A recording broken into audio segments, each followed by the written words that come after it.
Salut à toi entrepreneur, j'espère que tu vas bien. Aujourd'hui, on va parler du commencement, hein. Souvent, c'est le plus important. On va parler du premier achat. Par quoi commencer? Alors, on entend tout et son contraire au niveau des formateurs, au niveau des personnes lambda qu'on rencontre à des repas, puisque tout le monde a son avis à donner sur l'immobilier. Par quoi commencer? Ah, mais t'as fait ci, ah, mais c'est pas bien, voilà. Donc, concrètement, on va se mettre dans la peau d'un entrepreneur immobilier, d'un investisseur, c'est-à-dire quelqu'un qui ne veut pas juste faire un investissement juste parce que c'est fun et que ça fait plaisir, mais on va partir dans une optique en plus, donc un facteur à prendre en compte, d'enchaîner les investissements. Et ça va être encore plus dur, mais je pense avoir la solution pour vous. Voilà. Donc c'est un savant mélange à trouver pour le premier achat entre risque versus sécurité.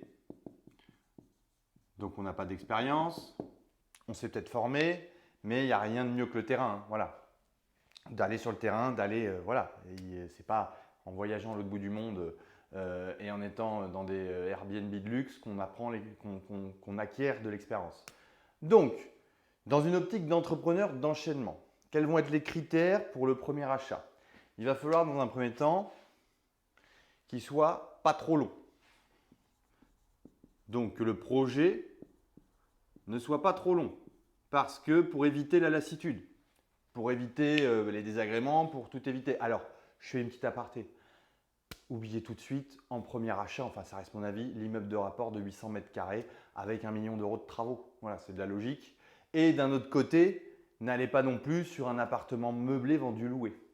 Ça va être compliqué dans le cas du vendu loué d'avoir de la renta et dans le cas de l'immeuble de rapport de 800 mètres carrés de ne pas avoir certains désagréments. Donc ça, c'était la petite parenthèse. Mais dans les critères, il faut que ça ne soit pas trop long. D'accord? Donc des projets à taille humaine, important. Déjà entre la signature d'un compromis et d'un acte, si tout va bien, c'est 3 mois. En plus, si on rajoute la durée de travaux, puisqu'on sera forcément sur un taux de rendement entrepreneurial de la valeur ajoutée, on n'ira pas sur du neuf ou quelque chose de nickel, sinon on ne trouvera rien de rentable. D'accord? Donc, pas trop long, ça va être sur un projet total aux alentours de 6 mois. Voilà, entre le début des recherches et la fin, 6-8 mois. Ça peut paraître long, mais si on veut derrière une rentabilité minimum de au moins 9% brut, je vous le rappelle, c'est ce qui permet d'être à l'équilibre une fois que le banquier a pondéré vos loyers. Il faut trouver ce genre de choses. Donc ensuite, pas trop de travaux. Tout simplement parce que, je vous rappelle, c'est un premier investissement. Logiquement, et c'est naturel, vous n'avez pas le réseau d'artisans disponible, vous n'avez pas l'expérience, le coup d'œil, donc on ne va pas se lancer, c'est ce que je disais au préalable, sur un immeuble de rapport de 800 mètres carrés alors qu'on fait un premier investissement.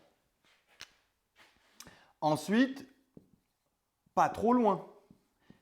J'ai fait une vidéo d'ailleurs récemment, ou je ne sais pas si elle est encore sortie, sur faut-il investir proche de chez soi.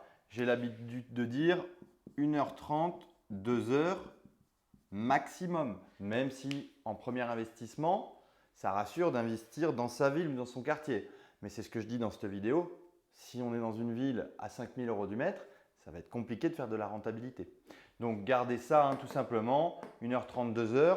Pour 2 points, j'y reviens, c'est-à-dire que si il y a un souci majeur, même si votre bien est en gestion, s'il faut se déplacer, on peut y aller facilement dans la journée, faire l'aller-retour. Et autre point qui rejoint les travaux, c'est que si par du réseau, du contact, on a des artisans, on peut peut-être faire en sorte qu'ils viennent faire les travaux à 1h30. Il y a de plus en plus d'artisans qui amènent leurs équipes même à l'autre bout de la France, qui prennent des Airbnb, enfin voilà. D'accord? Donc ensuite, il va falloir que ça soit aussi pas trop dur à trouver. Si on se dit super, je veux investir, mais qu'on n'arrive pas à trouver, je ne parle pas des gens qui sont dans le club des investisseurs, plus de 12 millions d'euros, voilà, avec des techniques. D'ailleurs, il y a des vidéos là-dessus, sur la colocation sur mesure, la notion de prix à la chambre, de carte de cash flow, enfin voilà. Ça permet justement d'aller beaucoup plus vite que même des investisseurs aguerris. Mais quand on démarre, il ne faut pas que ça soit trop dur à trouver. D'accord? Ensuite, pas trop dur à louer. C'est à prendre en compte. Si on fait un investissement mais qu'on n'arrive pas à le louer, le banquier va faire la gueule. Excusez de parler comme ça, mais donc voilà. Donc, j'ai essayé de synthétiser, hein, bien sûr, il y a d'autres critères, mais voilà, moi, à mon avis, je me remets à la place quand j'ai débuté, hein, c'était il y a 6 ans, 7 ans. Je raisonnais un petit peu comme ça.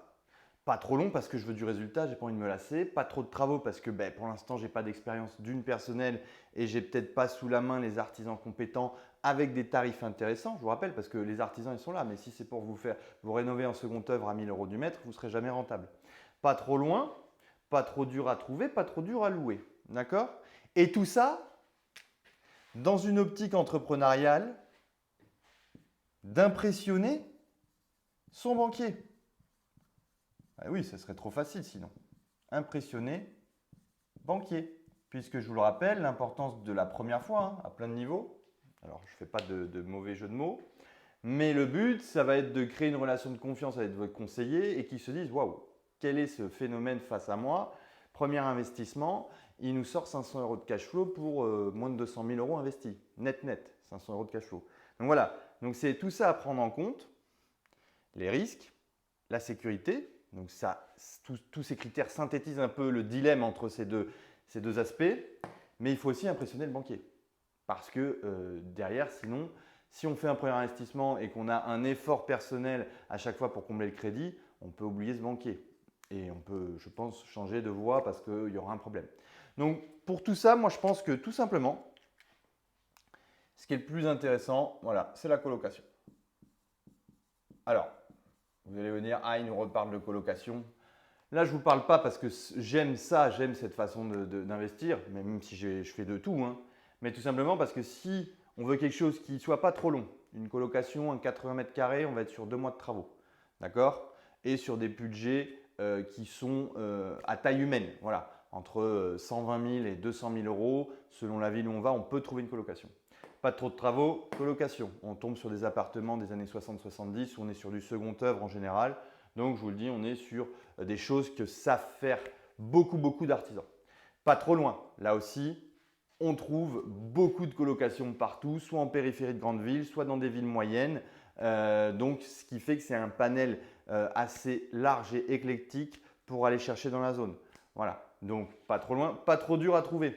Là aussi, si on se forme, bon, je ne parle pas encore une fois de ceux qui ont les techniques du club ou de la formation IMO étape par étape, mais on peut facilement, rien qu'en regardant mes vidéos YouTube sur la colocation, comprendre un petit peu les concepts pour comprendre pourquoi il y a énormément de biens, il y en aura de plus en plus, notamment avec la loi les nouvelles normes énergétiques qui vont favoriser l'investissement sur de la colocation.